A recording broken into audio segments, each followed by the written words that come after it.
Apocalipse capítulo 2, versículo de número 12 em diante. Hoje iremos falar sobre a igreja de Pérgamo, a terceira igreja do nosso estudo. Ao anjo da igreja em Pérgamo, escreve estas coisas, diz aquele que tem a espada afiada de 2 gumes: conheço o lugar em que habitas, onde está o trono de Satanás, e que conservas o meu nome, e não negaste a minha fé, ainda nos dias de Antipas, minha testemunha, meu fiel, o qual foi morto entre vós, onde Satanás habita. Tenho todavia contra ti algumas coisas, pois que tens aí os que sustentam a doutrina de Balaão, o qual ensinava a Balaque a armar ciladas diante dos filhos de Israel, para comerem coisas sacrificadas aos ídolos e praticarem prostituição. Outros sim, também tu tens os que da mesma forma sustentam a doutrina dos nicolaítas. Portanto, arrepende-te, senão venho a ti sem demora, e contra eles pelejarei com a espada da minha boca. Quem tem ouvidos, ouça o que o Espírito diz às igrejas. Ao vencedor, dar-lhe-ei do maná escondido, bem como lhe darei uma pedrinha branca, e sobre essa pedrinha escrito um nome novo, o qual ninguém conhece, isto, aquele que o recebe. Aquele que recebe. Senhor, graças nós te damos por essa palavra. Por favor, continue iluminando a igreja, trazendo graça, luz, poder, manifestação do seu Espírito. Traz entendimento para nós. Ajude-nos a estar em total reverência diante da sua palavra, porque o terreno que entraremos é santo. Ó Senhor, traz luz para o texto, fogo para os corações. Ajude-nos, diante dessa palavra, parecer mais com o seu Filho amado Jesus Cristo. Roguemos que toda a glória seja dada a Ti, em nome de Jesus. Amém. Irmãos, mais uma carta que o Senhor nos ensinará através dela essa noite. Pérgamo, irmãos, é a igreja casada com o mundo. Então nós chamamos Pérgamo de Pérgamo, a igreja casada com o mundo. Esse é o título de Pérgamo. Até agora, só tivemos uma que recebeu só elogio, não foi? Qual foi a igreja que recebeu só elogio? A fiel Esmirna. Só recebeu elogio, não é? Já Pérgamo. Irmãos, a carta à igreja de Pérgamo é um brado de Jesus à igreja contemporânea. Essa carta é endereçada a você, a mim, a nós. É uma mensagem para a igreja. O perigo que estava sobre a igreja de Pérgamo era a divisória entre a verdade e a heresia. O pecado da igreja de Pérgamo era tolerância com o pecado, como também com o liberalismo. Pérgamo tolerava tanto o pecado, como também o liberalismo. Irmãos, a igreja de Cristo deve amar a verdade e viver ela, custe o que custar. A igreja não pode se misturar com as heresias e com o mundanismo, como Pérgamo fez aqui. Por isso o Senhor a advertiu e se apresentou a ela dizendo que é aquele que tem a espada de 2 gumes. Isso representa o juízo. Eu estou pronto, Pérgamo, para descer aí. Irmão, o nome da cidade de Pérgamo, ela tem muito a ver com uma biblioteca muito famosa que havia na cidade de Pérgamo, que havia muitos pergaminhos, que é a ideia para o nome da cidade de Pérgamo, do português, pergaminhos. Nessa cidade estava a biblioteca, que era considerada a segunda maior biblioteca do mundo, perdendo somente para a biblioteca de Alexandria, que ficava no país do Egito. Pérgamo servia como uma fortaleza que dominava a zona rural. Era uma cidade que desfrutou da preeminência durante séculos, antes que os romanos invadissem e fizessem dela uma capital. Pérgamo era conhecida como centro religioso a deuses pagãos também, de altares para vários deuses. Por exemplo, lá tinha o altar do deus Zeus. Então era um lugar muito pagão e religioso. Ficava lá o famoso templo dedicado a Zeus. Inclusive, o templo que era dedicado a Zeus era considerado uma das 7 maravilhas do mundo antigo. Todos os dias se levantava a fumaça do sacrifício prestados a Zeus, lá em Pérgamo.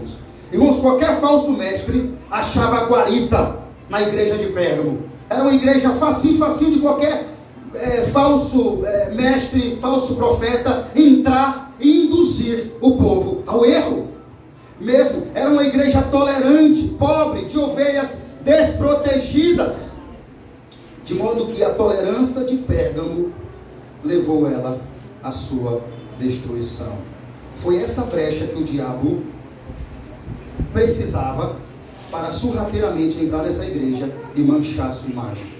Ele trouxe para essa igreja o mundanismo e o liberalismo teológico, fazendo com que a igreja casasse com o mundo e divorciasse de Cristo, fazendo que essa igreja adulterasse, tornasse-se uma adúltera, sendo infiel ao seu noivo e traindo o seu noivo com o mundo.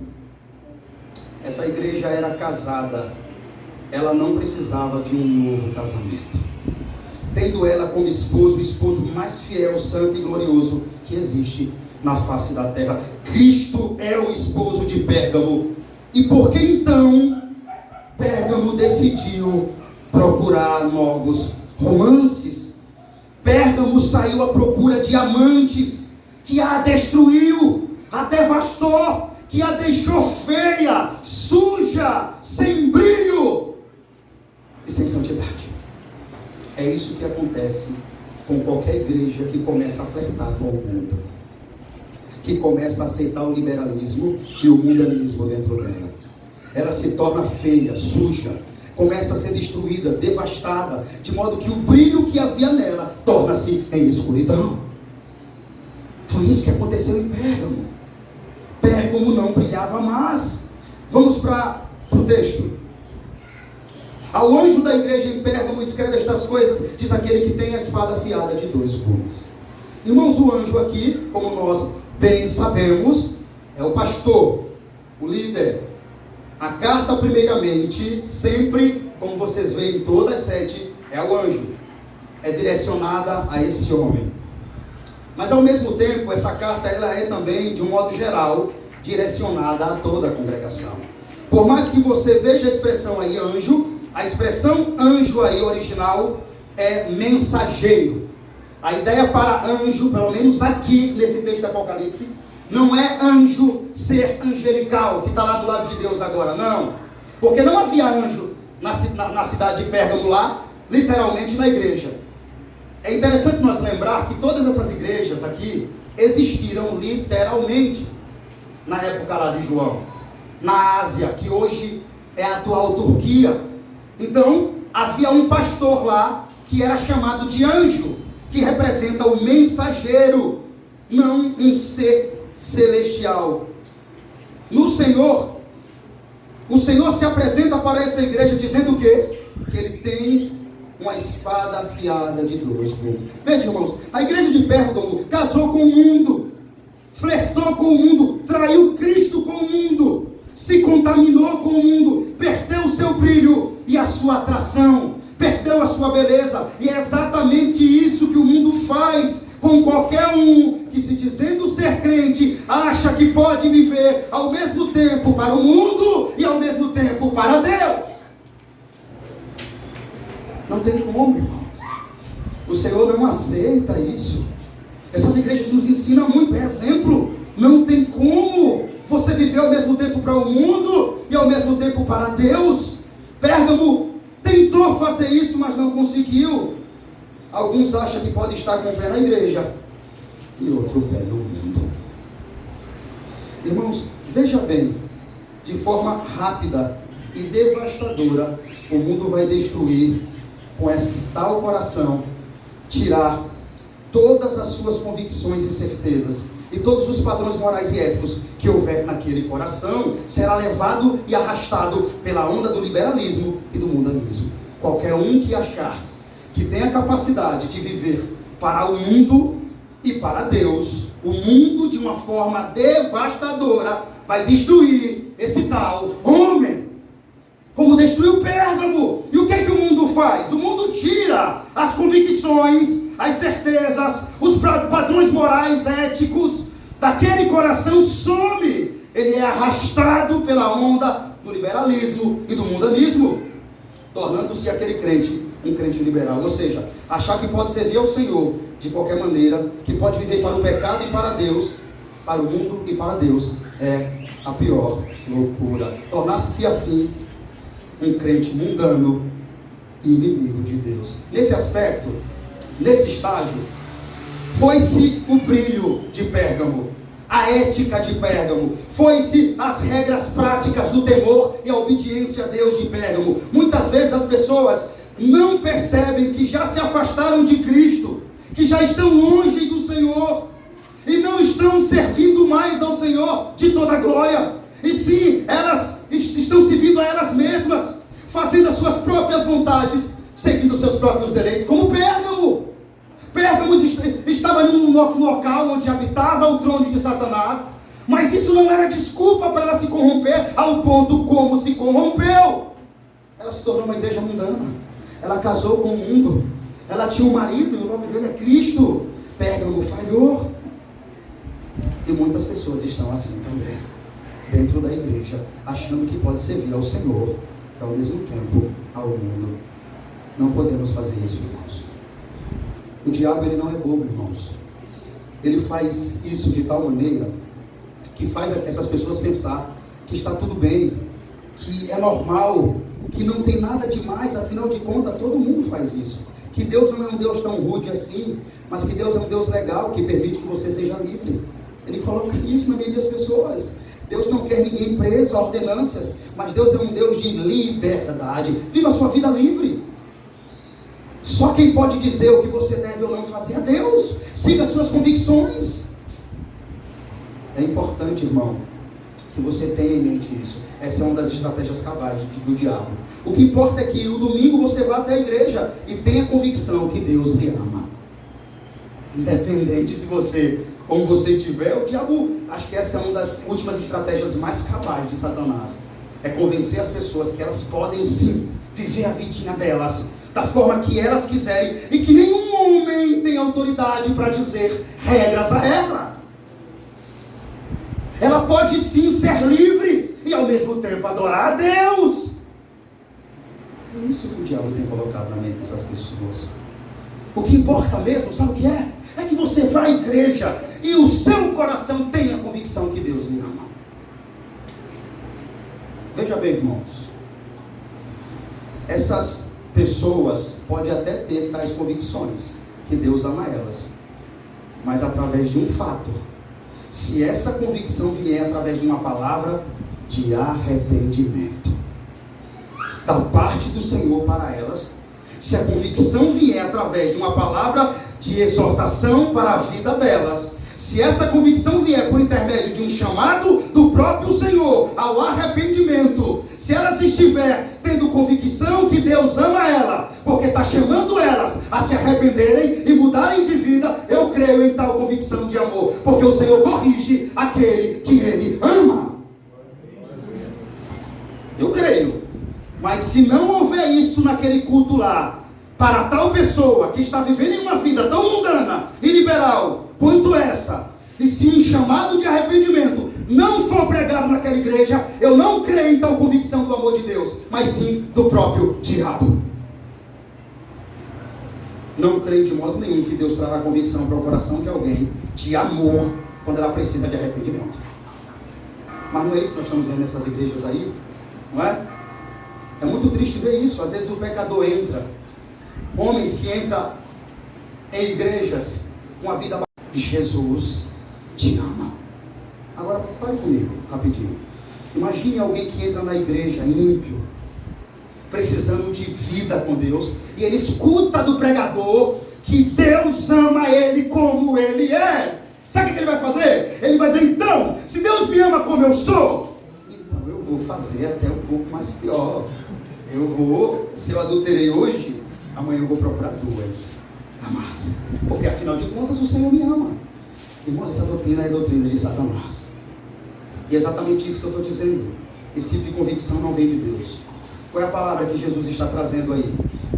A palavra que Jesus está trazendo para Pérgamo aí é alguma coisa parecida com: eu amo tanto vocês, Pérgamo, eu estou ardendo de amor por vocês. É isso que ele está dizendo aí? Não.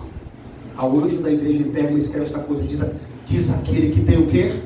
A espada. Jesus está trazendo espada para Pérgamo, palavra, exortação, e não florzinha, beijinhos e amor. É isso que Pérgamo precisa. O Senhor sabe onde está a ferida e Ele tem a cura. A cura nunca vai ser tapinha nas costas: Jesus te ama, vai em paz para o inferno. Não, irmãos. Não. Olha o nosso mestre aí diante de uma igreja mundana que se juntou com o mundo. Veja, Jesus está chegando para ela dizendo: eu te amo tanto, Pérgamo, eu estou ardendo de amor por vocês. Olha, Pérgamo, eu estou com espada aqui e eu estou preparado para descer aí se não houver arrependimento. Essa é a mensagem para o pecador. Essa é a mensagem para o pecador. Eu estou pronto para trazer juízo para vocês, se vocês não se arrependerem. Porquanto Pérgamo foi notar que havia caído na fé. Quando Pérgamo notou que havia caído na fé, isso já era tarde demais. As coisas, porém, não haveriam de continuar daquele jeito naquela igreja. Não haveria de continuar mundana, liberal e adúltera, porque o marido supremo dela estava enojado. E é por isso que Jesus, através de João, envia uma carta ao anjo da igreja de Pérgamo, dizendo em outras palavras, para que ela retornasse à fé verdadeira, para que o pastor mostrasse o cajado e apacentasse o rebanho de conformidade com a sã doutrina. Porque caso contrário, o próprio Senhor, com a sua poderosa espada, viria contra aqueles iníquos com a espada que sai da sua boca. Versículo 13, irmãos. Conheço o lugar em que habitas, onde está o trono de Satanás, e que conservas o meu nome, e não negaste a minha fé, ainda nos dias de Antipas, minha testemunha, meu fiel, o qual foi morto entre vós, onde Satanás habita. Veja, irmãos, o Senhor quer deixar claro, olha que declaração é essa, para os crentes de Pérgamo, que ele está plenamente ciente de tudo que está acontecendo lá.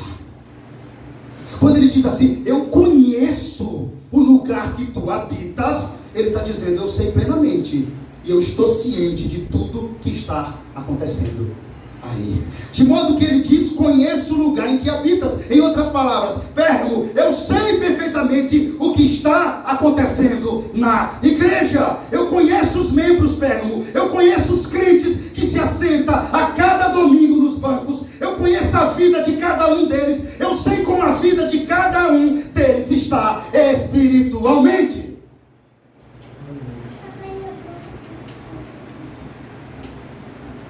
Isso é tão espetacular para nós, porque o Senhor sabe como a vida de cada um de nós aqui também está.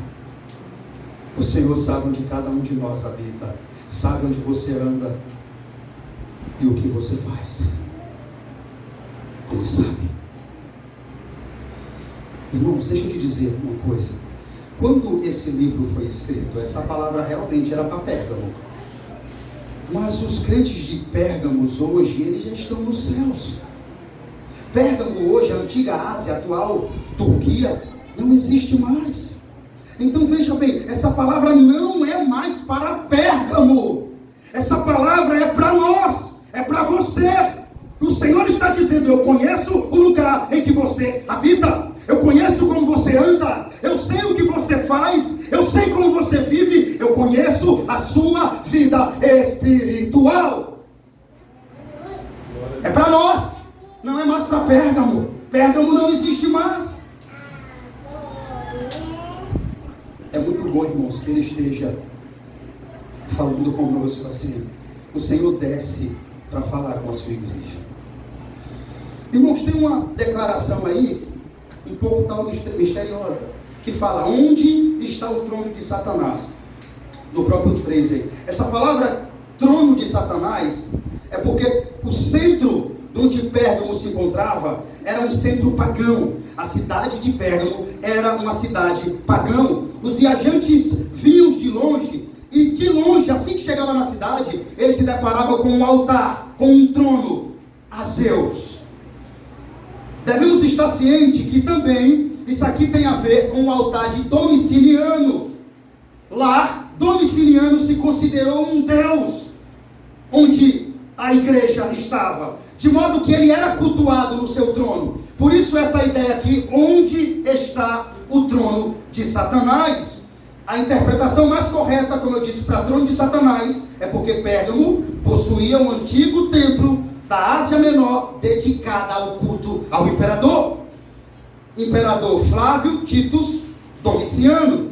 Nessa época aqui, como mesmo nós sabemos, o pano de fundo, os irmãos estavam sendo perseguidos, expoliados, mortos, mas havia lá um trono dedicado ao próprio imperador, onde ele era cultuado. Isso nos ensina muito, irmãos. Hoje, em muitos lugares, podemos chamar de um lugar onde está o trono de Satanás. Mesmo nos dias de hoje, veja bem, qual é a expressão para trono de Satanás aqui? O lugar onde o imperador era adorado, onde havia um trono para um homem ser adorado. Domiciano era adorado lá, cultuado. Ele se declarou ser um deus naquela época. Como vocês bem sabem, foi pregado nas primeiras mensagens aqui. E diante disso ele era adorado, cultuado no seu trono.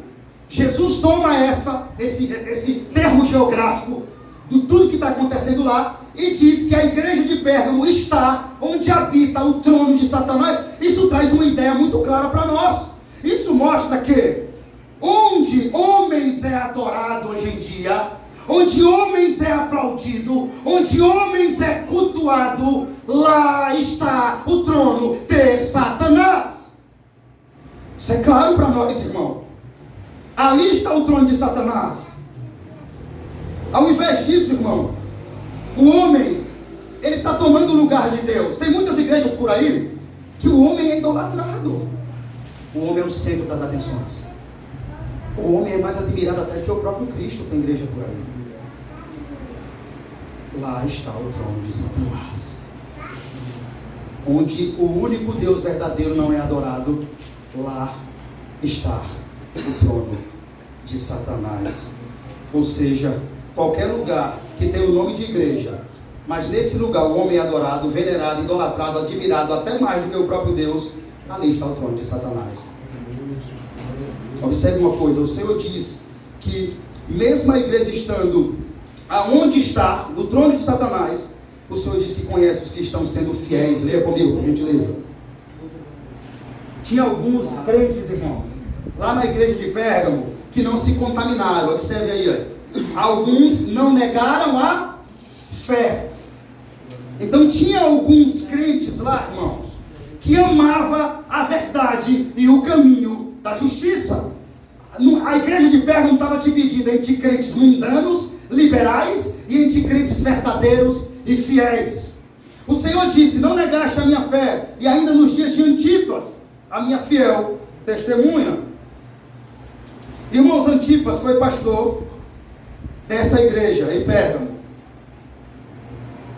Ele foi morto pelos próprios membros da igreja de Pérgamo, onde o diabo trouxe uma doutrina herege, a doutrina de Balaão, a doutrina dos nicolaítas. Ou seja, os próprios membros corrompidos ajuntaram-se para tirar a vida de Antipas, esse grande homem de Deus que estava pastoreando a igreja de Pérgamo. Agora observe que Antipas não foi morto pelo sistema, pelo Império Romano, como Policarpo e alguns irmãos. Antipas foi morto pelos próprios irmãos que se diziam ser fiéis a Deus lá na igreja. Ou seja, o Senhor desce para chamar essa igreja ao arrependimento. Versículo de número 14, leia comigo.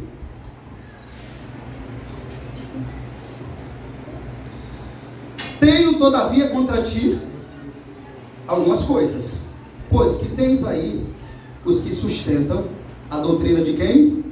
Balaão, o qual ensinava a Balaque a armar ciladas diante dos filhos de Israel, para comerem coisas sacrificadas aos ídolos e praticarem a prostituição.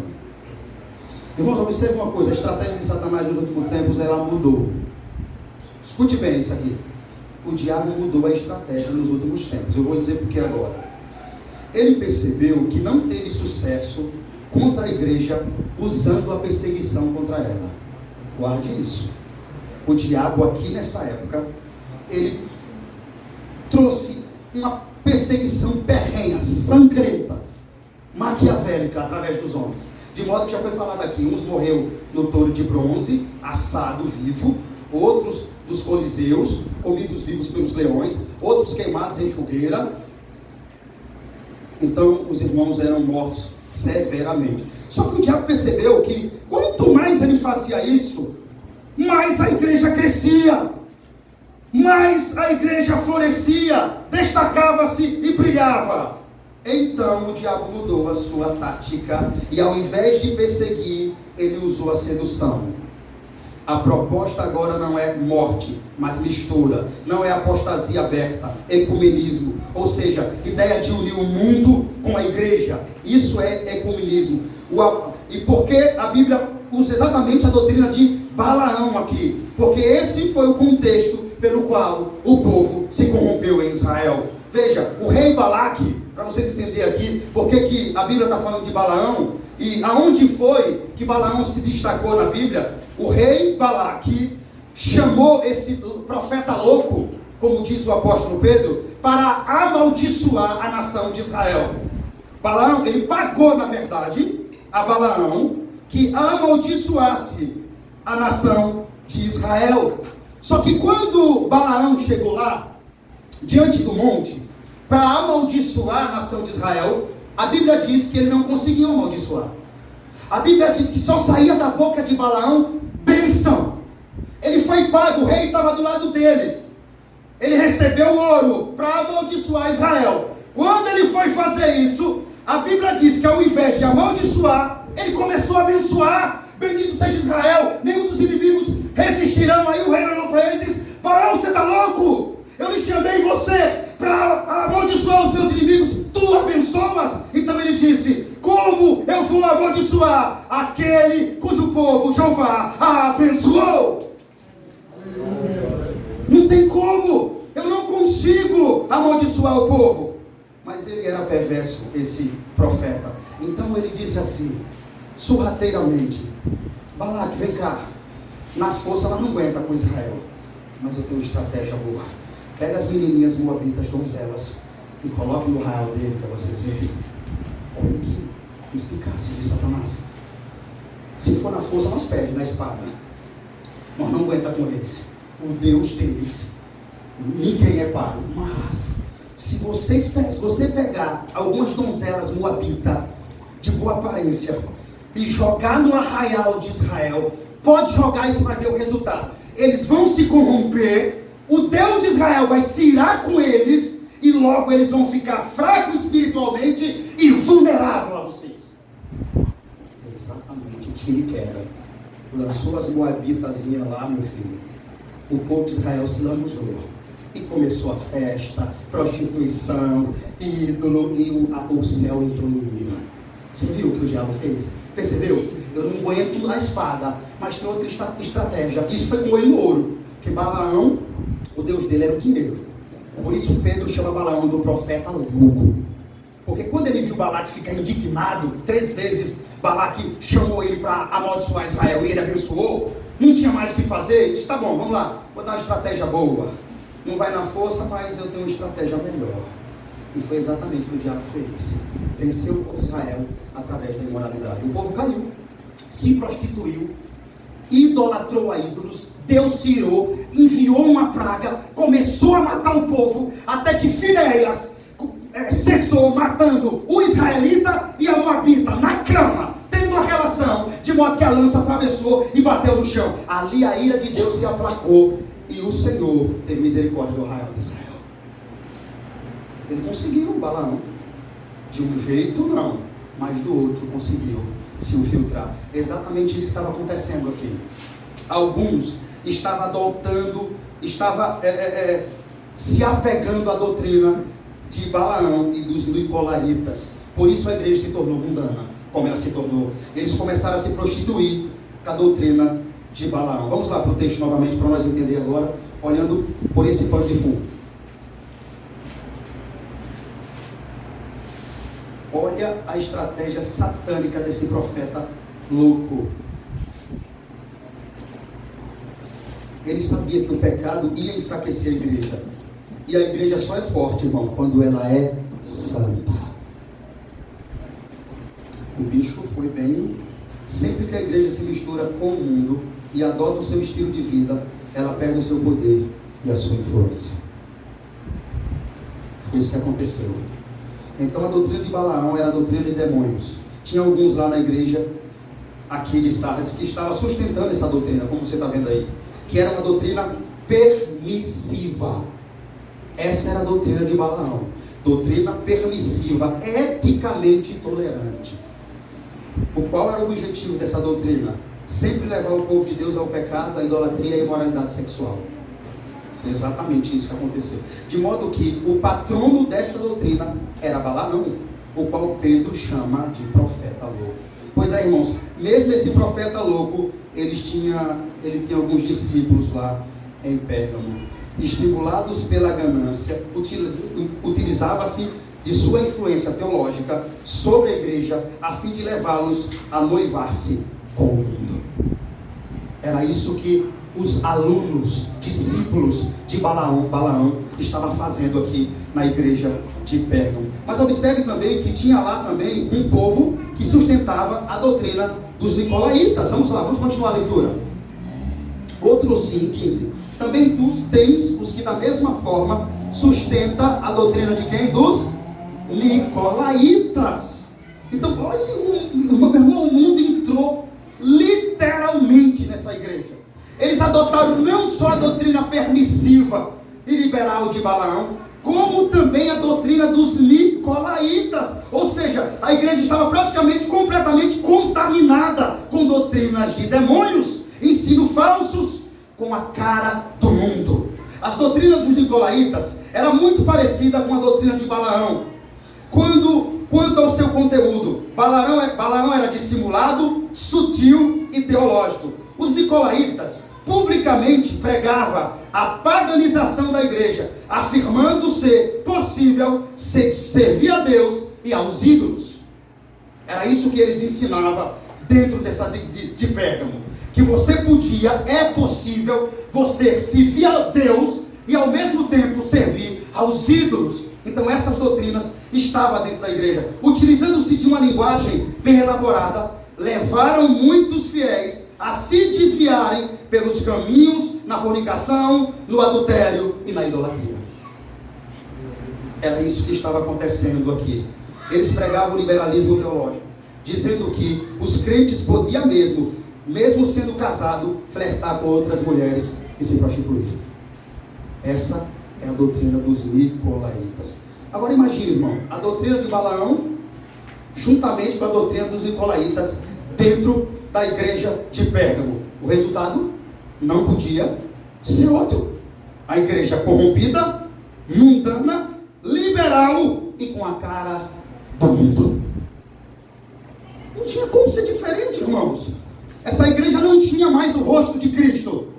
Ela tinha a cara do mundo. Irmãos, devemos ter muito cuidado com o mundanismo e o liberalismo que estamos vendo em muitas igrejas.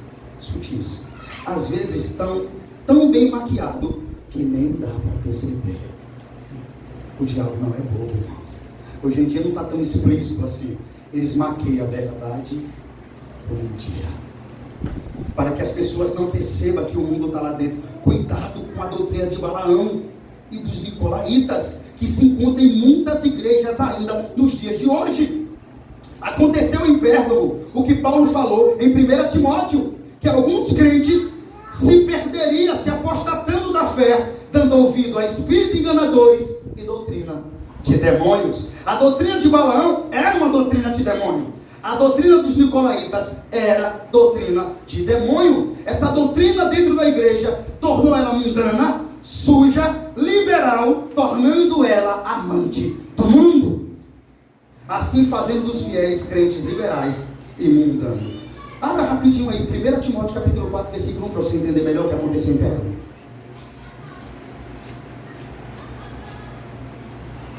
Vamos entender melhor.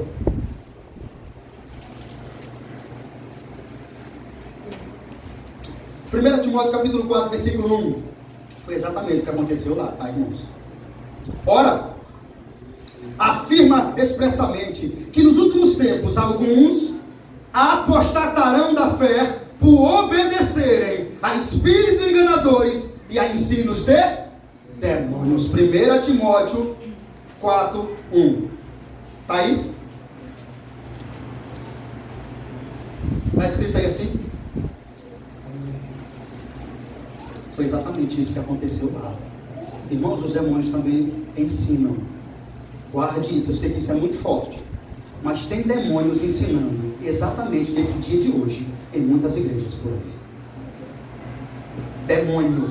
Isso é para que nós fique apercebido. Nos últimos tempos, a igreja, o mundo seria marcado por muitas pessoas que se apostatarão da fé. Foi o que aconteceu aqui em Pérgamo. Largaram a verdade para agarrar a doutrina de quem? Nicolaítas e Balaão.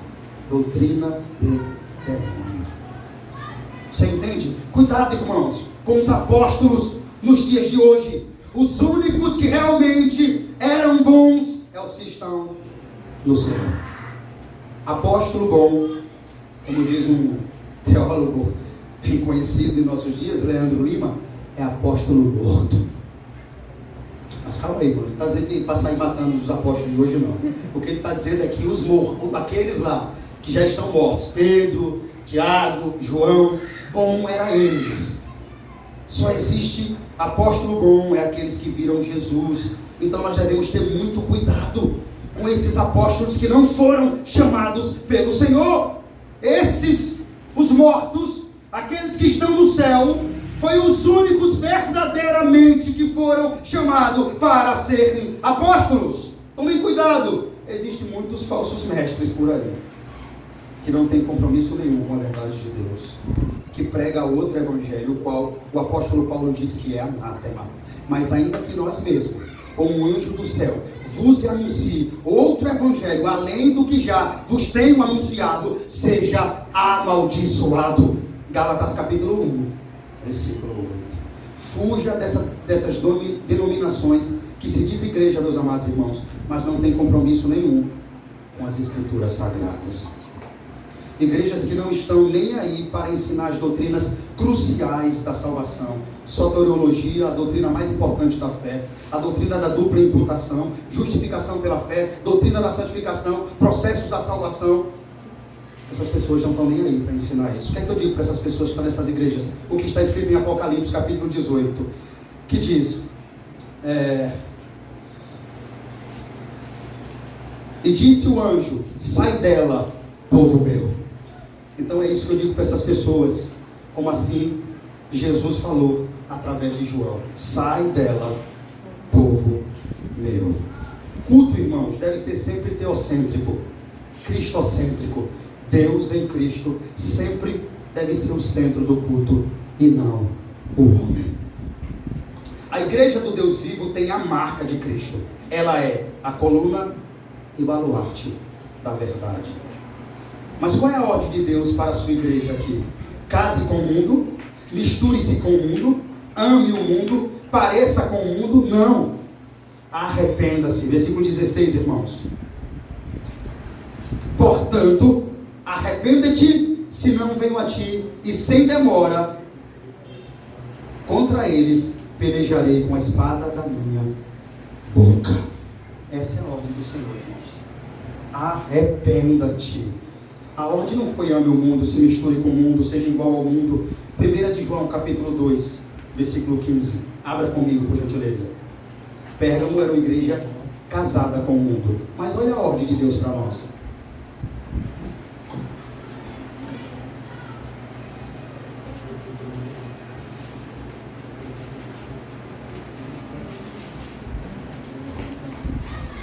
João capítulo 2, versículo 15. Essa é a ordem para a igreja. Não ameis o mundo e nem as coisas que no mundo há. Se alguém amar o mundo, o amor do Pai não está nele. Porque tudo que há no mundo é a concupiscência da carne, a concupiscência dos olhos e a soberba da vida. Não procede do Pai, procede do mundo. O mundo passa, como também a sua concupiscência. Mas aquele que faz a vontade do Senhor, esse permanece para sempre. Essa é a ordem de Deus para nós, meu irmão. Não ameis o mundo e nem o que no mundo há. Não é flerte com o mundo, pareça com o mundo, case com o mundo. Isso sempre vai ser ideia de falsos mestres. A igreja reflete muito aquilo que é o seu pastor, irmãos. Isso vai ser sempre ideia dos falsos mestres. Nós temos 3 ideias para o mundo, irmãos. Mundo cósmico, mundo criação. Deus não está mandando você odiar não, esse mundo não. Ao contrário, você deve amar a criação, a natureza. A segunda ideia de mundo é mundo humanidade. Deus também não está mandando você odiar não, você tem que amar o seu próximo. A terceira ideia de mundo é mundo sistema, e esse você deve odiar. E é exatamente desse mundo que João está falando aqui. Mundo sistema. Mais uma vez, quando você ouvir falar de mundo, não ameis o mundo, para ficar claro, não é o tipo de mundo natureza. Existem 3 ideias para mundo. Mundo cósmico, criação, você deve cuidar da natureza e amar. Mundo humanidade, você deve amar o seu próximo. Mas o mundo que João está falando lá é o mundo sistema. E esse mundo o Senhor não quer você flertando com ele de modo e de maneira nenhuma. Agora, abra por favor Tiago capítulo 4, versículo 4 comigo aí. Só para você ter uma noção como você é casado com Cristo, tá, igreja? Como você tem um marido ciumento. Tiago 4,4.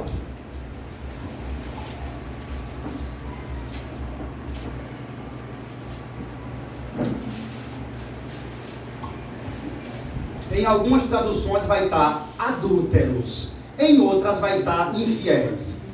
Mas quer dizer a mesma coisa, tá? Talvez na sua esteja adúltero aí. Pronto. Alguns vai estar infiéis. Pronto. Mas é a mesma coisa. Adúlteros. Adúlteras. Não sabeis, pois, que a amizade do mundo é o quê? Pois qualquer que quiser ser amigo do mundo, constitui-se inimigo de Deus. Mas o que é isso aqui? Tinha alguns irmãos adulterando, traindo uma mulher lá, na época de Tiago, irmão de Jesus. Porque esse Tiago aqui é o irmão de Jesus, apóstolo, que não cria nele, mas que depois Jesus aparece para ele, ele crê, se converte, se torna apóstolo também, porque viu Jesus. Mas será que tinha alguém lá, alguns maridos traindo a esposa? Será que é disso que Tiago está falando? Não. Tiago tem a igreja como noiva de Cristo. E a partir do momento que a igreja trai o noivo com o mundo, para Tiago, isso se formalizou um adultério. Por isso, Tiago olha para a igreja chamando ela de adúlteros e adúlteras. Olhe como a ligação da igreja com o noivo é tão forte. Ao ponto que se eu amar o mundo, eu estou traindo o meu noivo, eu estou flertando, eu estou sendo infiel, eu estou sendo adúltero, eu estou amando aquilo que Deus odeia. Foi exatamente assim que Pérgamo estava. Por isso o Senhor desceu lá e disse assim: Pérgamo, arrepende-te. Para as pessoas que vivem assim, flertando com o mundo, amando o mundo, as coisas do mundo, a palavra do Senhor essa noite é: arrependa-se. Mude, arrepende, tire do meio de vocês, Pérgamo, qualquer ensino herético que está levando a igreja à ruína. Tire do meio de vocês toda heresia e doutrina falsa, e amem somente a minha verdade. Irmãos, a igreja de Pérgamo amava aquilo que o Senhor odiava.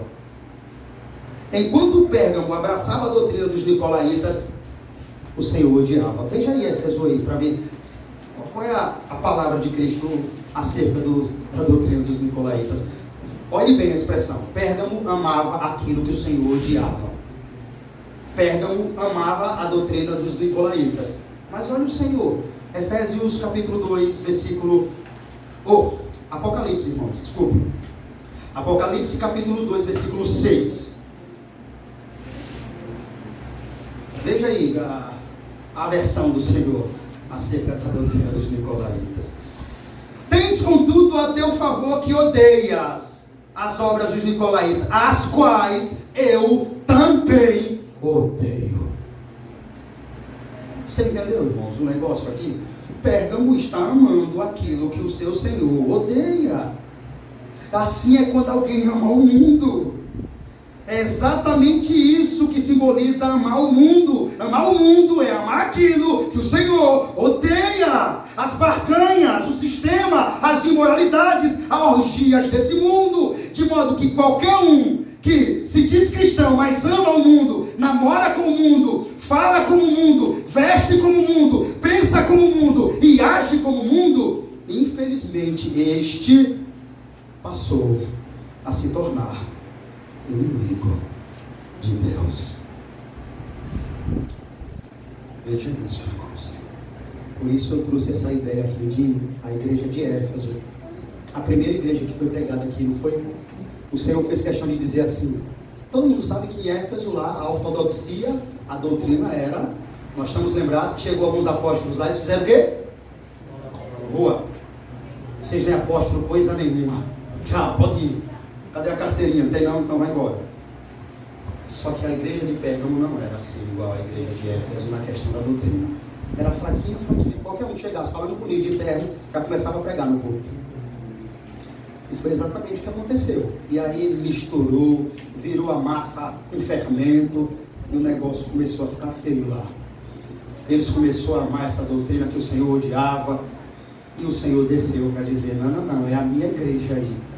É o meu povo. Vocês não têm liberdade para viver assim, para viver para mim, para o mundo, para fazer a vontade do mundo e a minha. Vocês são meu e eu chamo vocês ao arrependimento. Então, irmãos, é exatamente isso que simboliza amar o mundo. Amar o mundo é amar aquilo que o Senhor odeia.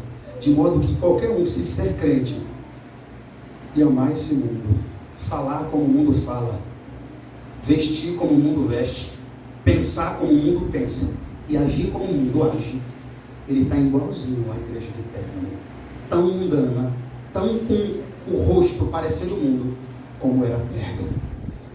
Tome cuidado com isso, porque o Senhor odeia o sistema pecaminoso desse mundo. Quando alguém passa a viver assim, ele está amando o que o Senhor odeia e está odiando o que o Senhor ama. Pureza, santidade e verdade. A igreja de Pérgamo passou a amar o que o Senhor odiava, imoralidade, mundanismo, e a odiar o que o Senhor amava, pureza, santidade e verdade. Vamos para o versículo 17.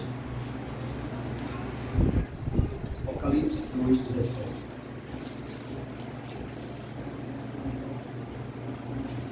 Quem tem ouvidos, ouça o que o Espírito diz às igrejas. Ao vencedor, dar-lhe-ei do maná escondido, bem como lhe darei uma pedrinha branca, e sobre essa pedrinha escrito um nome novo, o qual ninguém conhece, isto aquele que o recebe.